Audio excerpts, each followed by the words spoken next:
welcome back to More to Life. I'm so thankful today. We are trying out something new, y'all. I don't know what I'm doing, but we are on Zoom, and I have two of my favorite ladies here today.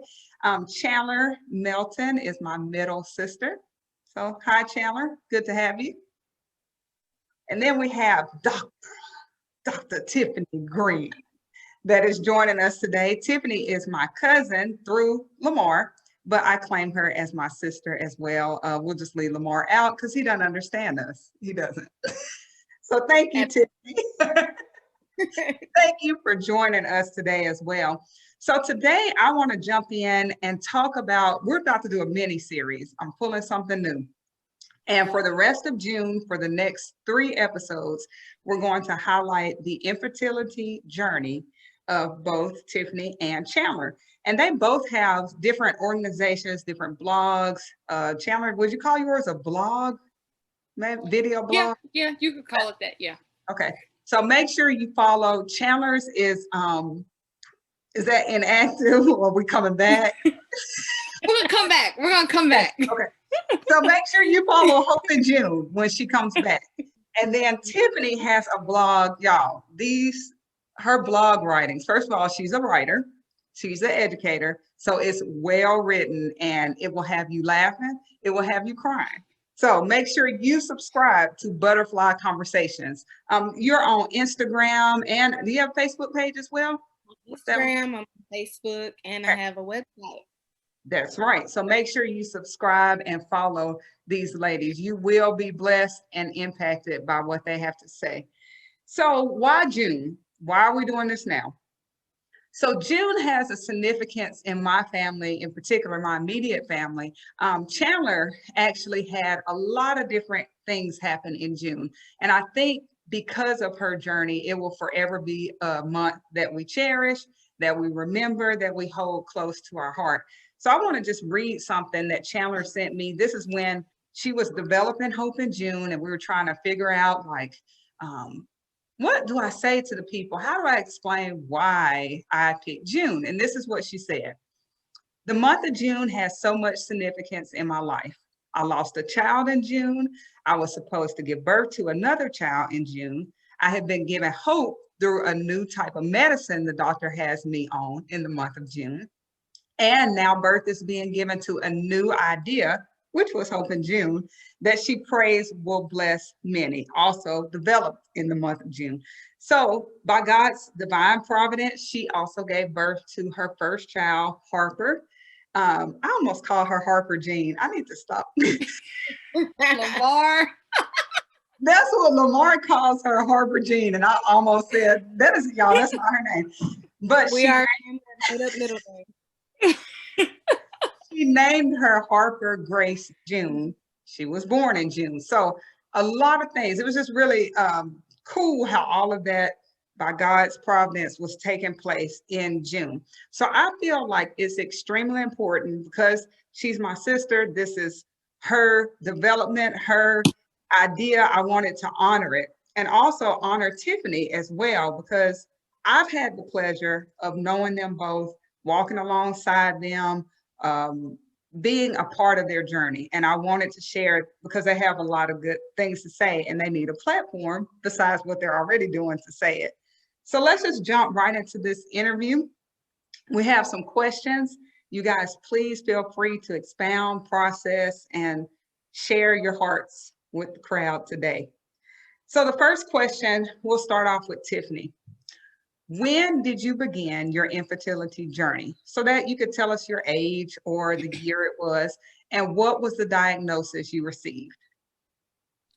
I was 36 years old, and it was after I had delivered after I had a preterm delivery last year, and the diagnosis was incompetent cervix. Cervical incompetence, which is just a weak cervix for various reasons. Very interesting. Chandler, and share yours as well, your experience. So mine started back in 2018. I was 25, and like Tiffany, I didn't know until after trauma happened. It was after I had a miscarriage in June of 2018. At the time, there was no diagnosis. I didn't know what was going on. And then I suffered a couple more miscarriages until I was actually diagnosed with something. And so they found out that I was a protein S deficient, which means you are more prone to develop blood clots.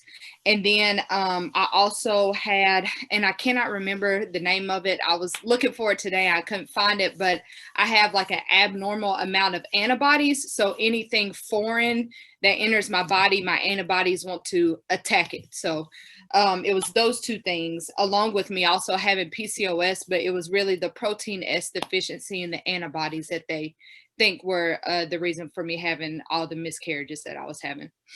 Interesting. And I would just follow up and say, like, if any ladies are out there that are having similar complications, keep asking. I know that these ladies, they are well read on what's going on. Don't be afraid to ask the doctor, like, hey, I'm still not feeling like we've got to the bottom of this. Research is fine. That's what they're there for. And I think they respect you a little bit more. What do y'all think when you do have questions and things to say?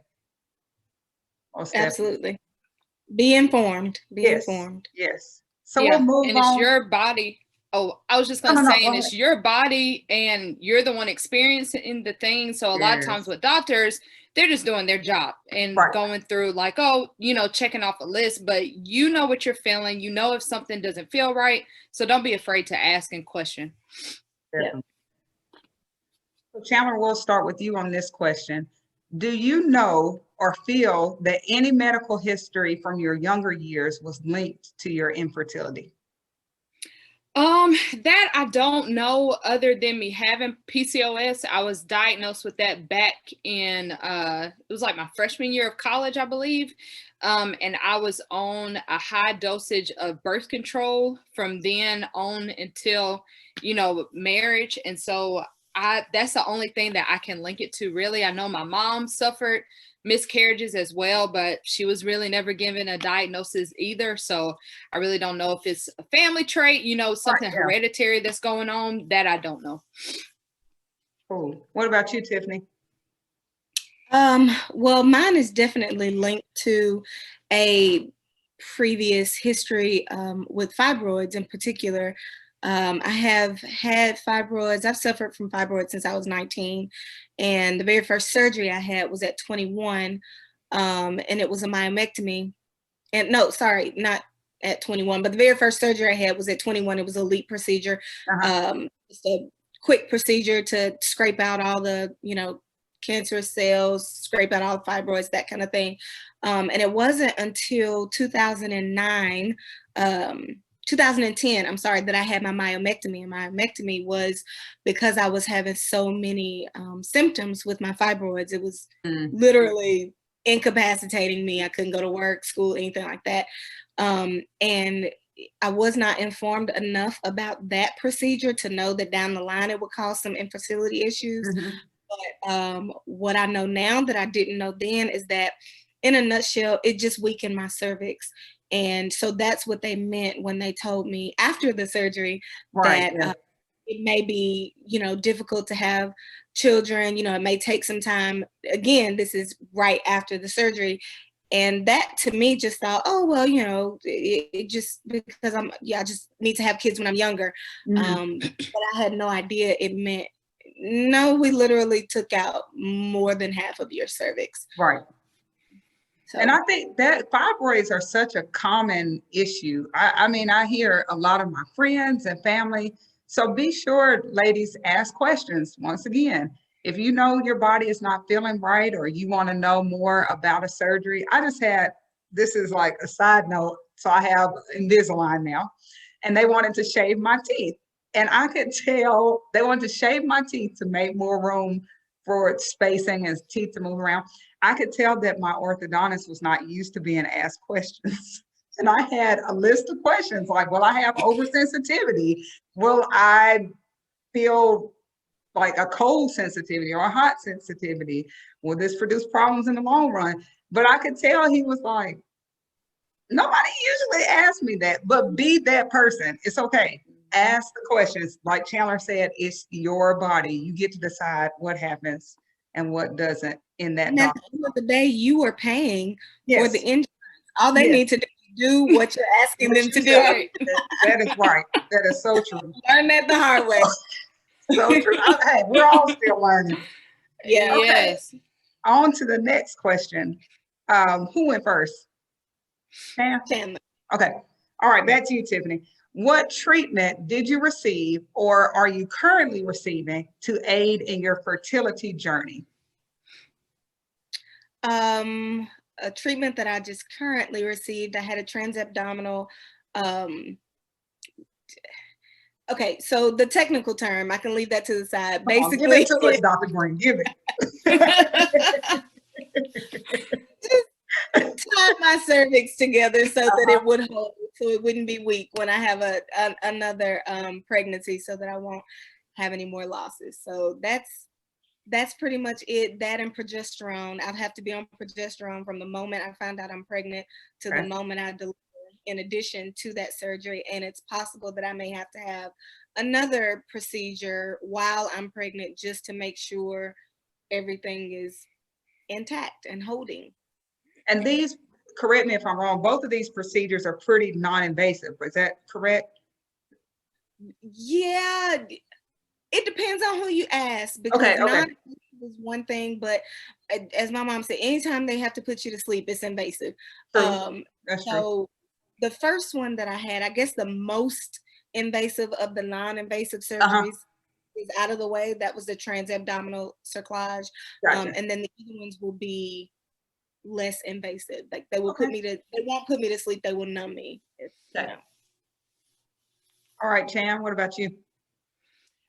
So leading up to me trying to get pregnant with Harper, I was on the different rounds of fertility medicine. I did Clomid, and I can't remember what the name of the other was, but it was two different ones that I was on while trying to get pregnant with her, and I didn't have much success with either.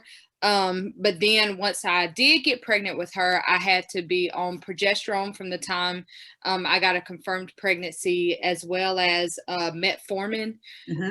Is something else that they use to try to prevent blood clots during pregnancy, and then a baby aspirin, which is another form of medicine that they use for a number of things, including blood clots. And then I was also on injections that I had to take for my second trimester through to when I gave birth to her. And then is that a daily injection, or what was it? Yes, so I had to do it at the same time every night in the same spot. So I was taking injections every night. It was like a small needle, and I would just pinch my stomach, and I would have to give it to myself every day. But so really that was it for her. And then with the current, it's just a baby aspirin, still with the blood clots, trying to prevent that. Now, I would say, I want to ask you a follow-up question, because you had an interesting, you said with Clomid and the other medication that, and I can't remember the name either, but you started trying some natural remedies. Can you tell us a little bit about that? And it was almost like soon after you were with Harper. Yes. Sorry, I was trying to. I found the name of the other medicine. So it was Clomid and Letrozole were the two medicines that the two infertility medicines. But so both of those, there are a range of fertility medicines that they recommend. Clomid was the lower dosage. Letrozole was the more the stronger of the two. And then if you don't have success with either of those, then they recommend in hormone injections, and then you get into things like IVF, IUI, and stuff like that. But I didn't have to go that far.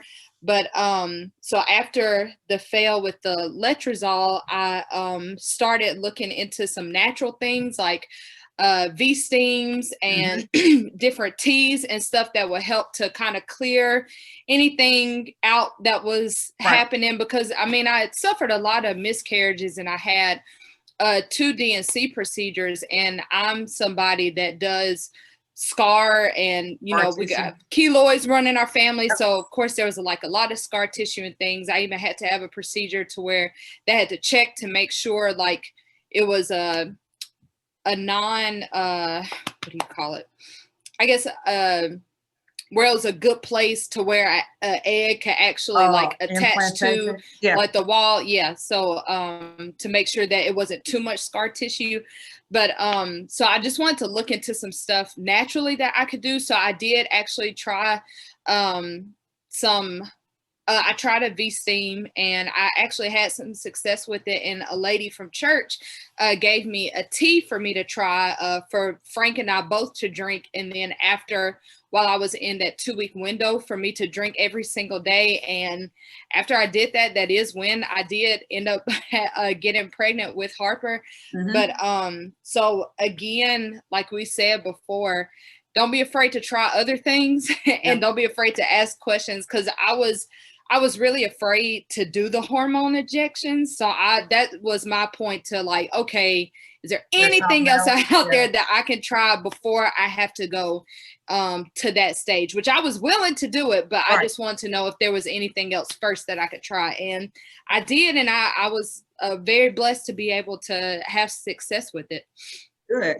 So I would just say too, a lot of doctors, my experience is they don't really know the natural world. So don't be afraid to, this lady is that we know is very well read and researched. She knows the stuff off the back of her hand. Like we could talk to her for hours because she knows just everything.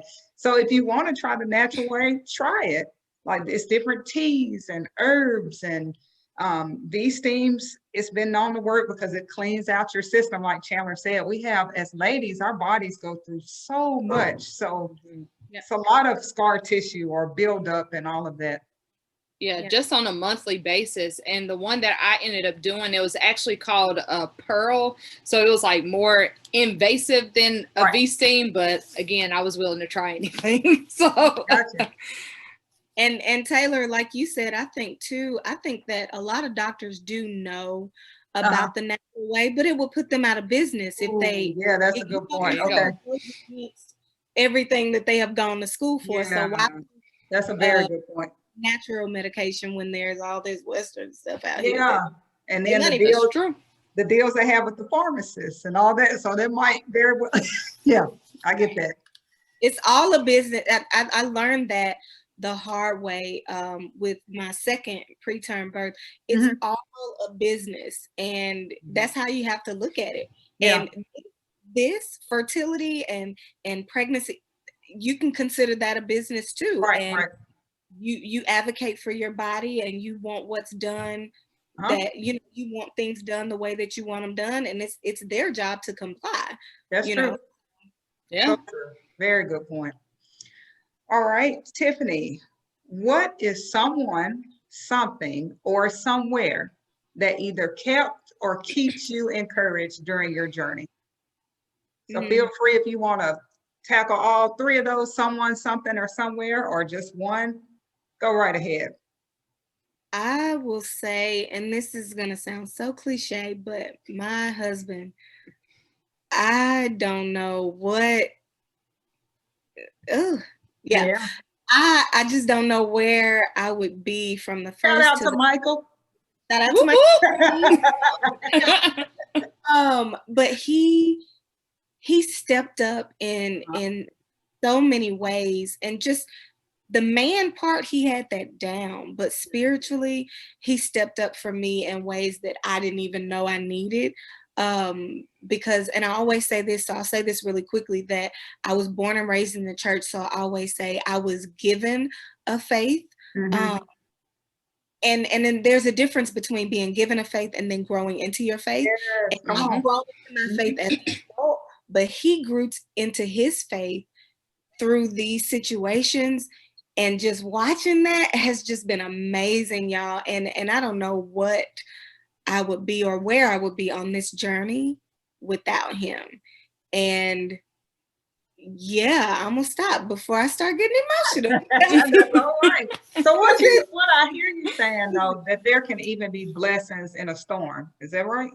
Absolutely, absolutely. This thing, now we were newlywed. We still Right. are newlyweds. We're gonna be newlyweds for Yes, like they're still on the moon with the honey. yeah. But we were a year, a little over a year into our marriage Right. before we had our first loss, and going through that one, and then the second one, it has made our marriage so much stronger. Beautiful. And we see people break up over this, get divorced. I don't want to deal with him. I don't want to deal Right. Yes. and we can't imagine not being connected, So I don't know. It's amazing. It's amazing. It's brought us closer together. And I'm thankful to have witnessed he's got a good heart.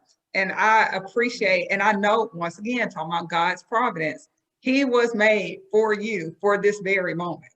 And I love seeing that. I love seeing you guys walk through this together. That's a beautiful thing. And you're really both blessing people in ways you don't even know. Beautiful. Mm-hmm. I love it. Now let me stop or I start crying. Okay, Right. What about you? That's someone, that's something, or somewhere? So for me, through all of that whole time period in my life, I was very stubborn. I wanted to keep things to myself, be in my shell, and just not talk about it. So it took family, especially the closest ones to me, making me talk and get it out. And one in particular on this call that I will never forget, I was in the kitchen and you called me and you were like, so how are you feeling? I was like, I'm fine.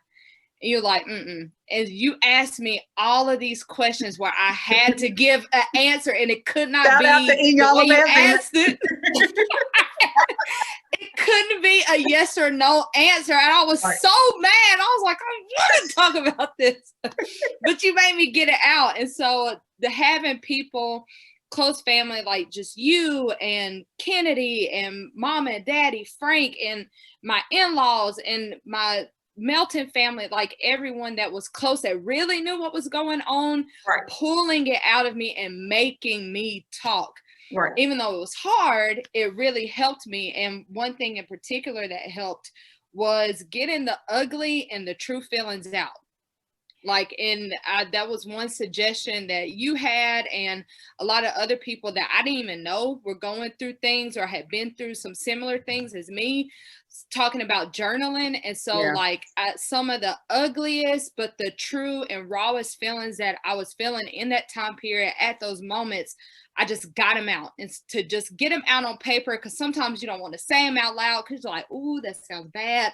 But to get it out on paper and just get it out of your mind, out of your heart, and just release it, it felt so good. But like I said, it was hard and it was tough, but and that's I'm outside glad of that your I did it zone too. completely. If y'all studied the Enneagram, Chandler is an Enneagram 9. She is the peacemaker of all To the peacemakers. textbook. Right. That was hard, huh? There's like Jesus, and then there's Chandler.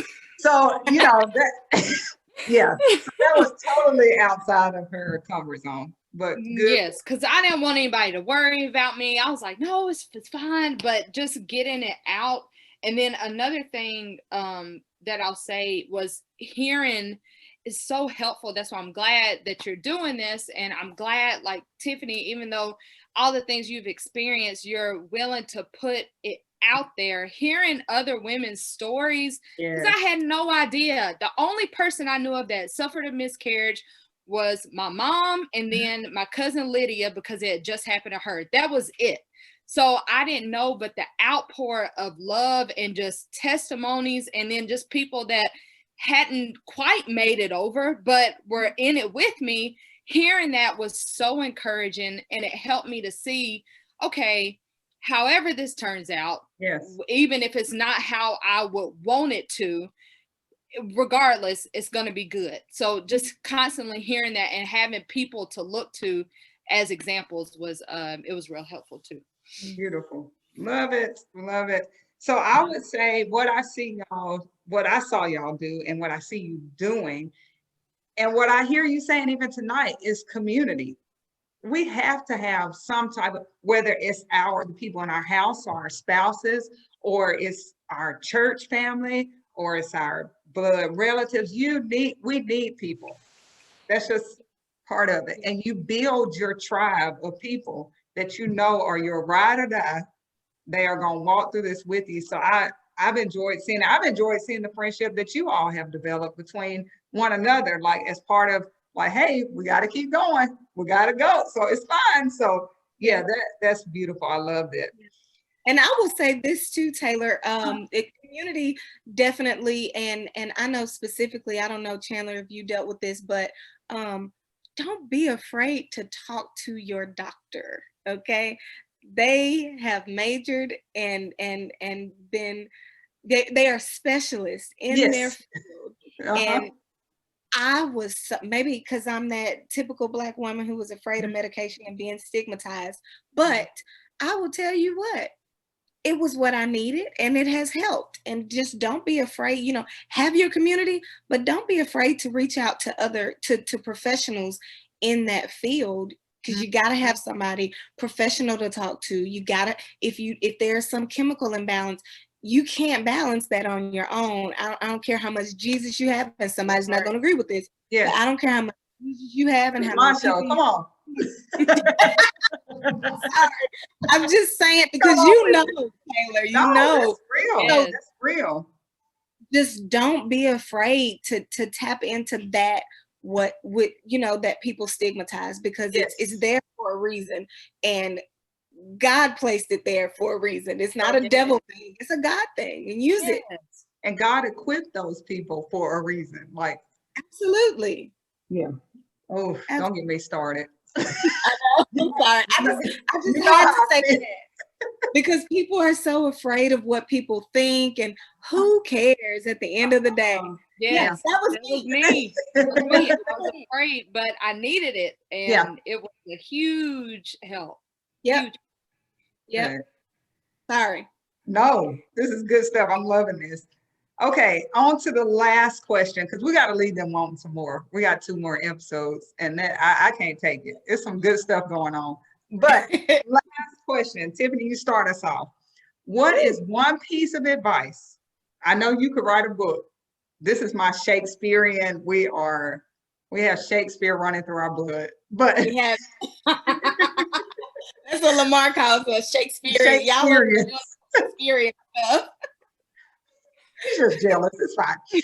What is one piece of advice you would share with a woman who is experiencing infertility? At this moment, she's walking in the shoes that you guys have been in. What would you tell her? I would tell her to be informed, research as much as possible about whatever situation is going on. The more you know about your own particular body, the more you can advocate for it. And be angry. You know, people say, oh, well, you can't get mad at God. Child, yes, you can. Yes, you can. Because that has created the most authentic faith in me. Being angry with God and being able to ask those really hard questions and have those awkward conversations about, well, dang, everybody else is thriving but me, you know. So that's what I would say. Be informed and be angry. Go there with God. Have the conversation. And why are we scared to be angry when there are biblical examples of the? But that's another. I'm sorry. Okay, we'll say that. Tomorrow's Wednesday night. Y'all come back for Bible study. Yes. So Chandler, how would you answer that? Someone that's walking in your shoes, they've been there. What do they need to hear from you? One big thing that I would say was a huge game changer in my infertility journey is when I switched doctors. Don't be afraid to find another doctor, to seek another opinion. And mine was in the same practice, same office. I hopped over the rules, right? to the head practice because mine was complete. His bedside, he probably had all the knowledge. His bedside manner was bringing me more deeper and deeper into a darker and darker place. Yeah. And there was no action. Yes. And so you got to, don't be afraid to seek help elsewhere. You won't, Yes. because this is a journey. It's a sensitive journey, and Yes. it's one that, you know, it's going to take some time, and you want to have somebody that you're truly comfortable with. Like Tiffany said, that you can have those heart to heart moments with, that you can ask those questions and they not get offended, or they could give you options for what's happening. They're not afraid to be real with you, and you can receive it well because you know that they have your best interests at heart. Yes. So don't be afraid. I was afraid because, of course, me being me, I didn't want to offend anybody, but I needed the help. And so I switched. And when I did, I mean, it was night and day between the doctors. And I just want to say one more thing, that this was told to me, and I'm going to try not to cry, but that I want to say to anybody that's going through this, just don't stop. Yes. Keep going. Keep going. It's going to be hard. We're not saying that it's an easy journey, and we're not saying that it might not look on the other side the way you have pictured in your mind, but regardless, it's going to be good because God said so. So don't stop, because guess what? Your future children or child needs you. They're waiting on you. Yes, come on. Wherever they are, whoever they are, whether they are going to be formed in your belly or in someone else's, brought to you, or you go to them, regardless, they need you. And so if you stop, you can't change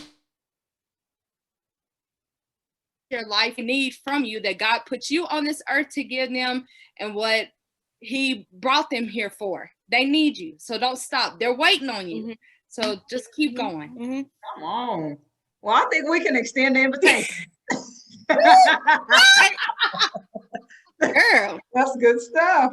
Wow.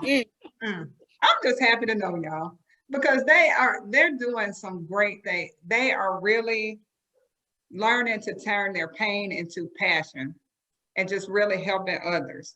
And I know they would both be like, I'm not strong and I'm not doing, no, y'all are some of the strongest ladies I know. I got one shaking her head that has a whole doctorate.